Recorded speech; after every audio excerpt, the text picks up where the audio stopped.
આજે વાત કરવી છે ઝવેરચંદ મેઘાણી દ્વારા લખવામાં આવેલી સૌરાષ્ટ્રની રસધારની ઓઢા ખુમાણ અને પાલીતાણાના કુંવર ઉનડજીની. ઓઢા ખુમાણ આસોદરના દરબાર છે અને પોતાની ડેલીએ એક સવારે બેઠા બેઠા દાંતણ કરતા હોય છે. ઓઢા ખુમાણ દાંતણ કરી રહ્યા છે, એવામાં તેમની નજર અચાનક ડેલી પર પડે છે અને એક બાઈ માણસ પોતાની સાથે એક 15 વર્ષના દીકરાને લઈ અને ડેલીમાં દાખલ થાય છે અને ડેલીની અંદર જઈ અને આઈમા પાસે જતા રહે છે. ઓઢા ખુમાણ પોતાના વિશ્વાસુ સાથી ભીમા ડેરને કહે છે કે આ કોણ વ્યક્તિ આવ્યું અચાનક, તપાસ કરો, જાણો કે આપણા દરબારગઢમાં કોણ આવ્યું છે. અને ભીમા ડેર જે છે વિશ્વાસુ માણસ જે હોય છે ઓઢા ખુમાણના, એ આઈમા પાસે જે દરબારગઢ છે ત્યાં પહોંચે છે અને જુએ છે તો એક બાઈ વાત માંડીને કરતી હોય છે. બાઈ કહે છે કે હું વડારણ છું અને હું પાલીતાણાથી આવી છું અને મારી સાથે જે આ દીકરો છે એ પાલીતાણાના કુંવર ઉનડજી છે, નોંગણજીનો દીકરો. વાત બાઈ પૂરેપૂરી વાત કરે છે અને કહે છે કે ત્યાં તો ગજબ થઈ ગયો. ઉનડજીના કાકા જે છે અલ્લુજી, એમણે રજવાડું રાજપાટ આંચકી લીધા છે અને કુંવરને મારી નાખવાની વાત કરી રહ્યા છે. બાએ મને કહ્યું કે આને લઈ અને અત્યારે ને અત્યારે ઓઢા ખુમાણને ત્યાં જતી રહે અને ઓઢા ખુમાણ એમને આશરો આપશે અને આપણા દીકરાને મોટો કરશે. આ વિશ્વાસ જે છે એ બાએ તમારા પર આમ જ રાખ્યો છે, કેમ કે ત્યાંથી બાએ કહ્યું છે કે ઓઢા ખુમાણ જોડે આંખની પણ ઓળખાણ નથી, પણ નામ એમનું સાંભળ્યું છે, ખૂબ સારું નામ છે. આશા છે કે ઓઢા ખુમાણ એમને સાચવશે અને દીકરાને મોટો કરશે. બાએ એવું કહ્યું. ત્યારે આઈમાએ ઓઢા ખુમાણના જે ઘરના કાઠિયાણી હતા બાઈમાએ કહ્યું કે બાને પણ લેતા આવ્યા હતા ને અહીંયા, તો એને કહ્યું કે બા ઉપર તો ગજબ થઈ ગયો છે, અલ્લુજીના માણસ એમના પર નજર રાખી રહ્યા છે, હું તો મોડી રાત્રે કુંવરને લઈ અને નીકળી ગઈ છું. અને બાઈમાં જે વાત આખી આઈમાં સાંભળે છે અને ભીમો ડેર પણ આખી વાત સાંભળે છે.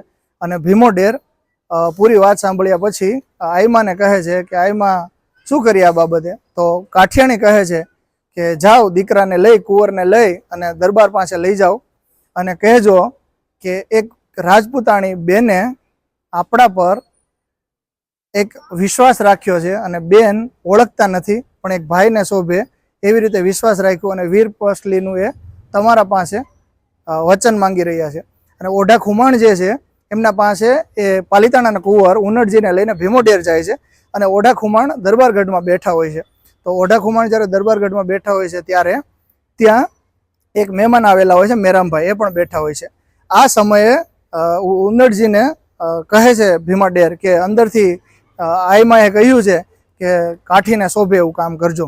અને ત્યારે ઉનડજીને ખોળામાં બેસાડે છે ઓઢા ખુમાણ અને કહે છે કે આવ બાપ, પાલીતાણાની ગાદીએ તને બેસાડું. અને ઉનડજી ખુમાણ દોડી અને એમના ઓઢા ખુમાણના ખોળામાં બેસી જાય છે. મેરામભાઈ હોય છે મરક મરક હસે છે અને કહે છે કે ઓઢા ખુમાણ, એવું તો વળી તમારે ક્યાં પાલીતાણું તમારા ખોળામાં પડ્યું છે કે તમે ઉનડજીને પાલીતાણાની ગાડીએ બેસાડો? આવી બધી વાત ના કરો, તેવડ હોય તો જ કરાય. આ શબ્દો ઓઢા ખુમાણના કાને પડે છે અને ઓઢા ખુમાણ છે એ સૂરજનારાયણની સાક્ષીએ હાથમાં અંજલિનો પાણીનો લોટો લઈ અને સૂરજનારાયણની સાક્ષીએ કહે છે કે હવે ઉનડજીને પાલીતાણાની ગાદીએ ના બેસાડું ત્યાં સુધી મને આંસુદરનું પાણી હવે ઓઢા ખુમાણને આરામ છે. તો લો મેરામભાઈ, હવે તો પાલીતાણાની ગાદીએ બેસાડીને પછી જ મળીશું. અને ઓઢા ખુમાણ એમના વિશ્વાસુ સાથી ભીમા ડેરને કહે છે કે ભીમા ડેર, આપણા જે 12 ગામ છે એ 12 ગામને કહી દો કે 100 અસવારો હથિયાર બંધ 5 ટોબરાના પાટીએ પહોંચે. અને રાત પડી ગઈ છે. ઓઢા ખુમાણ જે છે પોતાના ઘોડા પર અસવાર થઈ અને કુંવરને બેસાડી અને નીકળી પડે છે. અને 5 ટોબરાના પાદરમાં 1400 જેટલા અસવારો જે છે હથિયાર બંધ પોતાના 12 ગામના ભેગા થઈ ગયા છે અને એ 5 ટોબરાની ધમરોળી રહ્યા છે. રાતનો પહોર થાય છે અને સિબરી બોલે છે અને એક સાથીદાર કહે છે કે બાપુ, ઓઢા બાપુ, હવે સિબરી બોલી છે. અને સિબરી એવું શુકન હોય છે કે એ જ્યારે સિબરી બોલે ને ત્યારે કહેવાય છે કે શુકનની સિબરી હોય છે. અને ઓઢા ખુમાણને કહે છે કે અત્યારે તો હવે પાલીતાણા ઉપર જો ચડાઈ કરીએ તો પાલીતાણા ખરેખર આપણે કબજે થાય. અને રાતનો પોર હોય છે. ઓઢા ખુમાણ પોતાના સાથીદારો સાથે, ઘોડેસવારો સાથે એમ કહેવાય છે કે રાત્રે ઉનડજીને લઈ અને પાલીતાણાને ધમરોળે છે, પાલીતાણાની ડેલીએ પહોંચે છે. અને પાલીતાણાના જે નગરજનો હોય છે એ જોઈ રહ્યા હોય છે, પણ એ આગળ જોવે છે તો ઓઢા ખુમાણના ખોળામાં પાલીતાણાનો કુંવર બેઠેલો હોય છે અને એને ખબર પડી જાય છે કે આ કોઈ ઓઢા ખુમાણનો સ્વાર્થ નથી, પણ આ તો આજ પાલીતાણાના કુંવરને ગાદીએ બેસાડવાની વાત છે. ઉનડજીએ જે ઉનડજી સાથે જે કપટ થયું છે એ કપટ અલ્લુજીએ કર્યું છે અને એમને લઈને ઓઢા ખુમાણ આજ વારે ચડ્યા છે. અને ઓઢા ખુમાણ જે છે ગામજનો હટી જાય છે, બધાને સમજાવે છે અને એ પાલીતાણાની ડેલીમાં પ્રવેશ કરે છે. તો એક જે એનો સાથીદાર હોય છે, રાજપૂત સાથીદાર હોય છે અલ્લુજીનો, એને સમજાવવામાં આવે છે કે અલ્લુજી તમે તમારા સૈનિકોને હટાવી લો અને મને પાલીતાણામાં પ્રવેશ કરવા દો અંદર દરબારગઢમાં. ત્યારે એનો સાથીદાર એવું કહે છે કે એક ભવમાં બે સાથી નહીં કરું.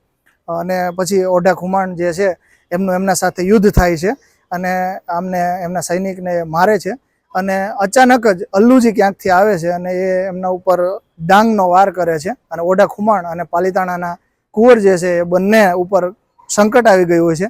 એવા સમયે ભીમા ડેરને ખબર પડે છે કે આજ પાલીતાણાનો વારસ મરવાનો છે અને ઓઢા ખુમાણ પોતાનો જે રાજા છે એ મરશે. એટલે એ ભીમા ડેર આડી ઘોડી નાખે છે અને પોતે પોતાનું બલિદાન આપે છે એમના પોતાના રાજા માટે. અને એ ઓઢા ખુમાણ અને પાલીતાણાના દીકરાને બચાવી લે છે, જેને કુંવર છે એને બચાવી લે છે. અને પછી આ જે યુદ્ધ જે છે એ પૂરું થાય છે. બંને તરફ બંનેના સાથીઓ મરે છે અને ઓઢા ખુમાણ એ કુંવરને પાલીતાણાની ગાદીએ બેસાડે છે અને પોતાનું વચન પૂરું કરે છે. તો ઝવેરચંદ મેઘાણી સૌરાષ્ટ્રની રસધારમાં લખે છે આમના વિશે કે એ સમયે કેટલો વિશ્વાસ હતો એક બહેનનો કે એક ભાઈ કહીને કોઈને એવું કીધું કે મારા દીકરાને સાચવી લેજો. અને એક મહેમાનના મહર મારવાથી ઓઢા ખુમાણે એક કુંવરને પાલીતાણાની ગાદીએ બેસાડ્યો છે. એક પ્રયાસ કર્યો છે. આપને જો ગમે તો વંદન. ઘણી બધી ભૂલચૂક થઈ હશે આમાં કદાચ, કેમ કે સૌ પ્રથમવાર હું બનાવી રહ્યો છું આ પ્રકારના વિડીયો, તો એ ભૂલચૂક માફ કરજો આપનો નાનો ભાઈ સમજીને. આપ